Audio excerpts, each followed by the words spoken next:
আমরা পুরুষ বাপের মাটি দিয়ে এসে না চোখে পানি ফেলাই না আমরা, কিন্তু এটা সস্তা নারীর জন্য আমরা কান্না করি।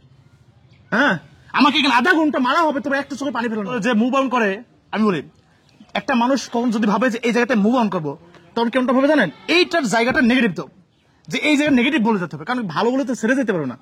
আমি যাকে ভালোবাসি, এক নারীর প্রতি আসক্ত, এটা বলে তো যেতে পারবো না। মানুষ খারাপ বলবে না ভিতরে? নিজের শরীরটা পবিত্র করার জন্য আমাকে খারাপ বানাইছে, আমাকে খারাপ বানাইছে। ও যদি একটি প্রমাণ দিতে পারে আমাকে ভালোবাসে, জাস্ট কিছু না, 1000টা SMS করার পরে মানে কি রিপ্লাই কেন আসে? তুমি বিথি SMS করতে পারো না? তোমার বিথি SMS ছিল কেমন? তুমি SMS প্রতি পাগল ছিল, তুমি ফোনের প্রতি পাগল ছিল। আমি একটি বার যদি ফোন না ধরতাম, তুমি 1000টা বেলুন দিতে আমাকে, যখন ভালোবাসার সম্পর্কটা ছিল। বাজার থেকে আসতে 5 মিনিট লেট হয়েছে, তুমি হাই উদাস হয়ে যেতা যে কোন মেয়ের কাছে গেছে, কেউ মেয়ের কাছে, এটা ছিল ভালোবাসাটা।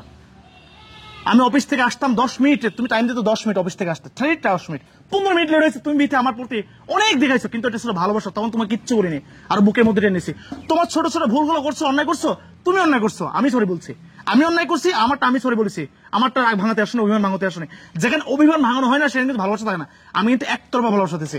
একতরফা ভালোবাসা যখন হয়, তখন একসময় বিচ্ছেদের হয়ে যায়, 100% বিচ্ছেদ হয়ে যাবে। এক বছর, কয় বছর ভালো থাকবে, তারপর কিন্তু বিচ্ছেদ চলে যাবে। একতরফা ভালোবাসা।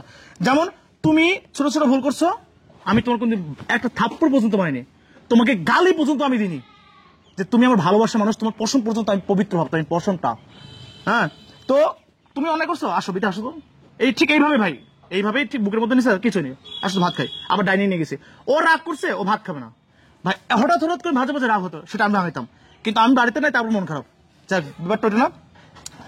গোলাপ ফুলে একটা কথা বলছিলাম আপনাকে, এই গোলাপ ফুল দিনই বলে, হ্যাঁ এটা করে, ব্যাপারটা গোলাপ ফুল কিন্তু হেও করছিল ভাইয়া, গোলাপ ফুল। কিন্তু আমি মানে 5 লক্ষ টাকা খরচ করে ম্যারেজ ডে পালন করি, আমি কি একটি গোলাপ ফুল কিনতে পারি না? তার কাছ থেকে গোলাপ ফুল চাওয়া আসাটা করে কি আমাকে অন্যায়? আমি কোনো কিছু চাইনি দুনিয়াতে, শুধু বলেছি তুই যদি আমাকে একটি গোলাপ ফুল উইশ করতে পারতো আজকে আমার ম্যারেজ ডে।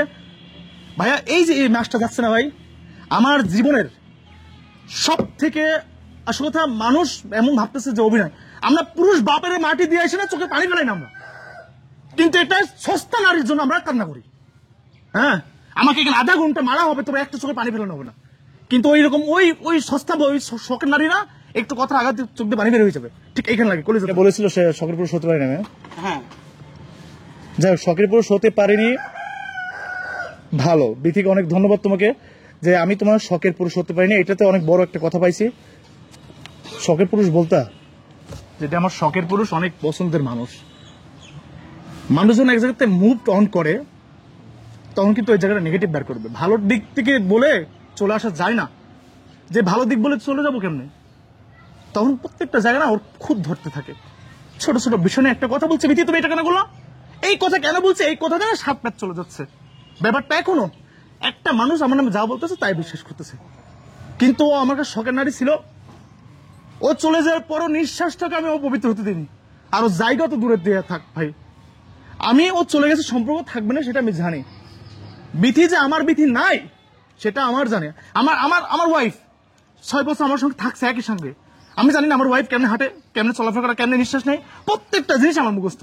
কিন্তু হঠাৎ করে যখন নিঃশ্বাসটা একটু আগে দিতে আসতে, যদি এখন যদি জোরে যায়, পরিবর্তন। একটা মানুষ সহজে তো পরিবর্তন হয় না। আমি 1000টা যদি অন্যায় করতাম, আজকে তোমার জীবনে যদি, তোমার ওই পুরো শরীরে যদি আমি অনেক থাকতাম, তোমার নিঃশ্বাস যদি থাকতাম, তুমি বিথি আমার সাথে থাকতে পারতো না। আমি তোমাকে কি ভালো করেছি, আমি তোমাকে ভালো করেছিলাম, তুমি সেই বিথি যে বিথি একটি রাত বাড়িতে কাটাতে পারতো না। আমি তোমার প্রতি এত নেশা ছিল, তুমি হাই লেভেল নেশা ছিল আমার প্রতি তোমার, কিন্তু হঠাৎ করে 2023 পার হয়ে যাওয়ার পর থেকে, 24 থেকে, সেই নেশা নটাও আমি দেখিনি আমি লাইফে। আমি কম্পিউটার রুমে রাত ঘুমাই গেছি, কম্পিউটার চালাতে চালাতে কাজ করতে করতে, তুমি ডাকতেও যাওনি। একটা কথা বলে জাস্ট, অনেক কথা হাইড করছি না আমি, একটা কথাতে বোঝেন, আমি কম্পিউটার রুমে কাজ করতে ঘুমাই গেছি, আমার উকি দিছে, আমারে ডাকতে যায়নি, যা রুমে আসো, ঘুমাও আমার পাশে।